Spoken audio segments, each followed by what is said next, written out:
भी प्रकार से सनातन को अपमानित किया जाए। और महबूब मुजव्वर बार बार अपने कथन में कहते हैं कि झूठे आरोप लगाकर मोहन भागवत जी को गिरफ्तार करने की बात कही गई थी, झूठे मनगढ़ंत कहानी बना करके। दूसरा विषय जो आज महत्वपूर्ण है वह है पृथ्वीराज चौहान जी के बारंबार आ रहे बयानों का।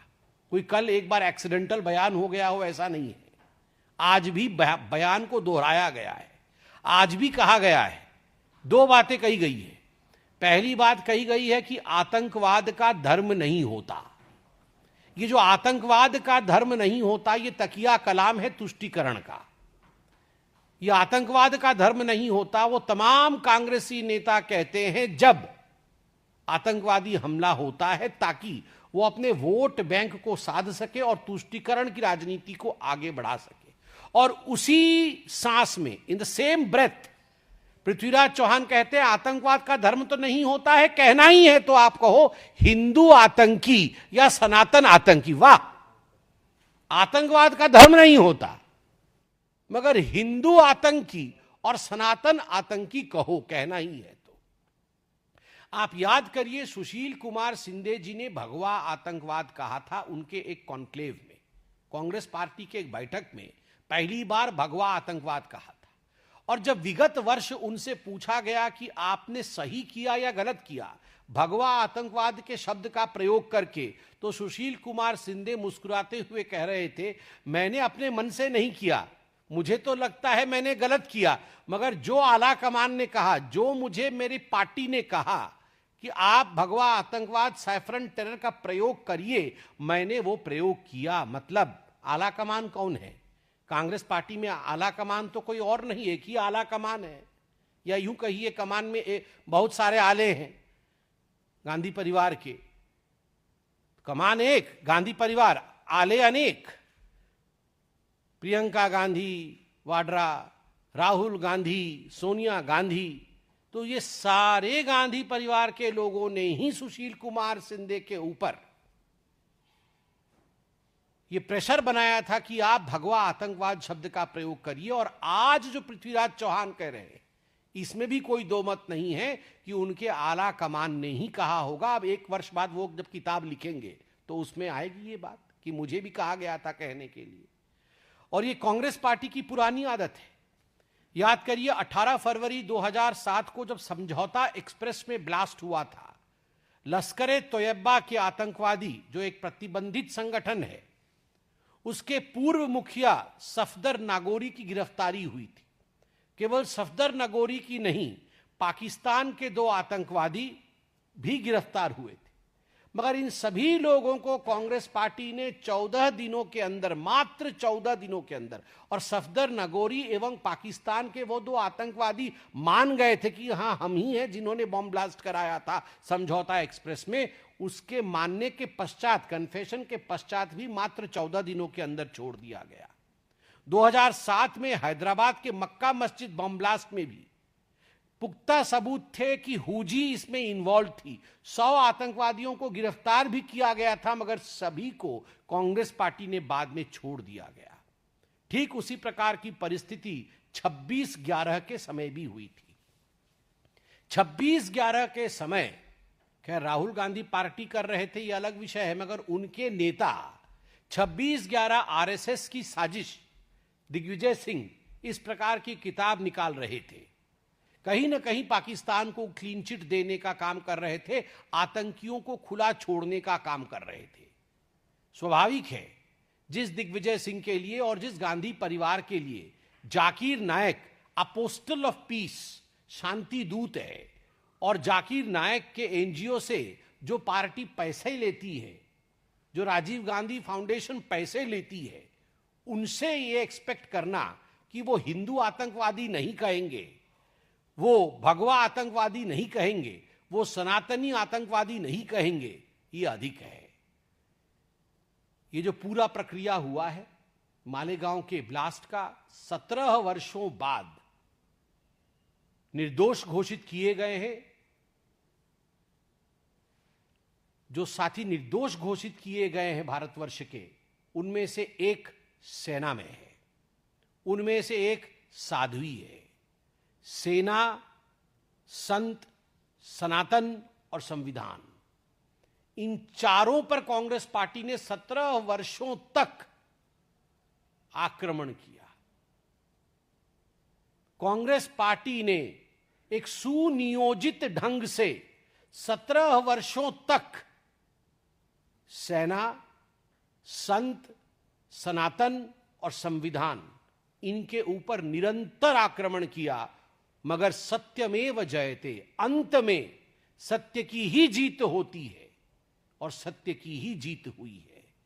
मुझे लगता है कांग्रेस का प्रिय गाना है, वोट बैंक रिझाना है, हिंदुओं पर निशाना है, सनातन को निपटाना है। सनातन को निपटाना है, यही उनका मुख्य उद्देश्य है। एक बार तो मेरे ख्याल से, अगर मैं गलत नहीं हूं, तो खड़गे जी ने तो बोलते बोलते ही कह दिया था अपने भाषण में कि हमें सनातन को खत्म करना है, सनातन को निपटाना है। मगर सनातन अविरल है, अनंत है, उसको निपटाया नहीं जा सकता। धन्यवाद। कोई प्रश्न हो तो अवश्य पूछे।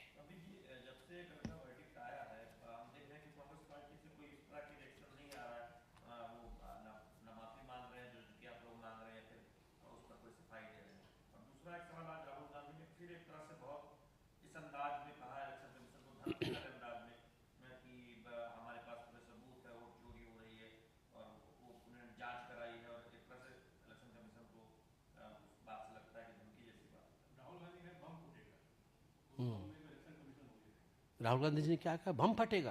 कहां फटेगा बम? इलेक्शन कमीशन में बम फटेगा। अच्छा, आपके दो सवाल थे। पहला सवाल तो था कि मालेगांव बॉम्ब ब्लास्ट पे जो कल कोर्ट के वर्डिक्ट के पश्चात कांग्रेस पार्टी ने किसी प्रकार का बयान नहीं दिया है। मुझे लगता है इसमें थोड़ा संशोधन करने की आवश्यकता है। आप लोगों ने अपना कर्तव्य किया, आपने बयान मांगा राहुल गांधी जी से, मैं भी वहां था पास में। आपने उनसे पूछा पार्लियामेंट के बाद कि मालेगांव पे क्या कहना है। अडानी, अंबानी, वो अब्बा डब्बा चप्पा जो बोलते हैं वही बोलना शुरू कर दिया। उन्होंने बोला ही नहीं अपना, मालेगांव पे कुछ नहीं बोला, कुछ नहीं बोला मालेगांव पे। क्यों नहीं बोला? क्यों नहीं बोला? जिसके दिल में चोर होता है, जो साजिश करता होता है, जो सनातन को समाप्त करना चाहता है, जो हिंदुओं को अपमानित और बदनाम करना चाहता है, जब आप उससे पूछेंगे कि देखो हिंदू तो निर्दोष है, देखो सनातन तो स्वच्छ है, निर्मल है, देखो ये तो झूठा प्रोपेगेंडा और नरेटिव था, तो आपको क्या लगता है षड्यंत्र रचने वाला कभी कुछ बोल सकता है क्या? बोल ही नहीं सकता। तभी तो राहुल गांधी कुछ बोल नहीं रहे हैं। आपका दूसरा प्रश्न था कि राहुल गांधी जी ने अभी इलेक्शन कमीशन को बोला है कि बम फटेगा, वो एटम बम की तरफ फट जाएंगे। आपको क्या लगता है? और इनका काम ही फटना है, इनका काम ही फटना है और कोई काम ही नहीं है। लोकतंत्र में विश्वास ही नहीं करते हैं, तभी ये ऐसी बातें। ये कैसी भाषा है आप सोचिए। हम इलेक्शन कमीशन के ऊपर एटम बम की तरफ फट जाएंगे। अरे ये कैसी भाषा है भैया? इसको आप बहुत अच्छे, ठीक है मतभेद है, आप बोलिए, हम इलेक्शन कमीशन को लेकर सुप्रीम कोर्ट तक जाएंगे, हम इलेक्शन कमीशन के विरोध में प्रदर्शन करेंगे लोकतांत्रिक तरीके से, मगर एटम बम की तरफ फट जाएंगे। भाषा में ही अलोकतांत्रिक अमर्यादा है। भाषा ही दिखाता है कि ये लोग फटना चाहते हैं, बम की तरह फटना चाहते हैं। वो फटे, हम बुझाएंगे। हम लोकतंत्र और संविधान में विश्वास करने वाले लोग हैं। देश में किसी भी संवैधानिक संस्थान के ऊपर एटम बम नहीं फटना चाहिए। अगर वो एटम बम फोड़ेंगे तो हम संविधान को बचाएंगे।